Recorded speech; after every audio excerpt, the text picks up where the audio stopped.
Good morning kalipad, good morning mga katropa. So ang i-vlog natin ngayon mga kalipad ay ang release dito sa Alberta, Canada. So ayan ang release dito.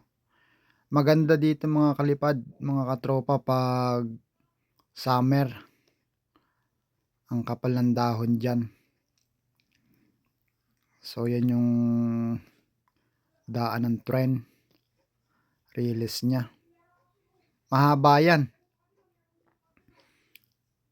Hanggang ano yata yan, buong Canada. Itong daang to siguro baka hanggang Edmonton or awan kung saan papunta niyan. Yan, mahaba yung release ng tren na yan. Karamihang ikinakarga dyan pag dumadaan yung tren, mga kalipad. Mga kahoy, mga good lumber.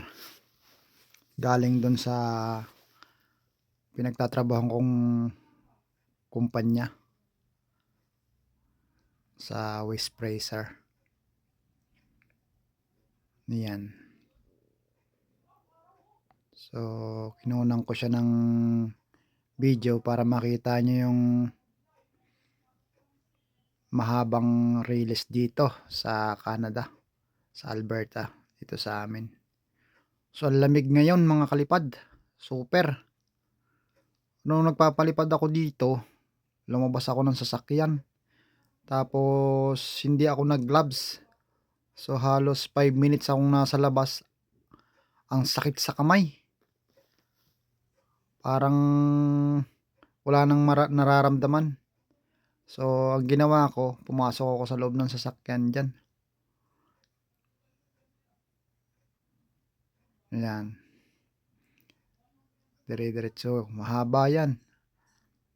Ewan ko kung ang dulo nito ay sa high level. Hindi ako sure kung hanggang sa high level to.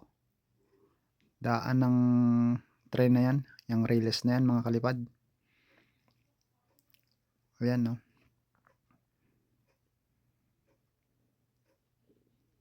Halos na frozen na rin yung mga area na may mga tubig oh. Ayan. Mahaba talaga. So kung titignan nyo doon sa dulo, ang haba oh. Diretso.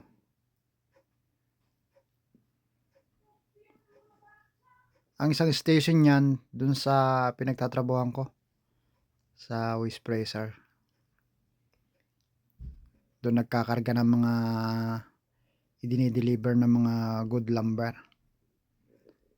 Mga finished product na. Ayan. So medyo nagpapagi siya ng bahagya kanina. Kaya ganyan ang kulay sa itaas. So ang ganda niya oh. Lalo na yan mga kalipad pagdating ng summer. Kaso matagal pa. Kaya sa susunod na vlog ko mga kalipad, iba-vlog natin dyan ulit. Yung mga kahoy dyan na ang kakapal ng dahon tapos nagyayelo. Ang gandang pagmasdan. Magandang view. So ngayon, yan lang makikita natin kasi kalbo na. Ayan. Andyan ako. Lumabas uli ako. Para tignan yung ating drone. So dyan, ibababa ko na dyan. Pinakita ko sa inyo yung release ng tren. So ayan mga kalipad, mga katropa. See you in next vlog. Ingat kayo palagi.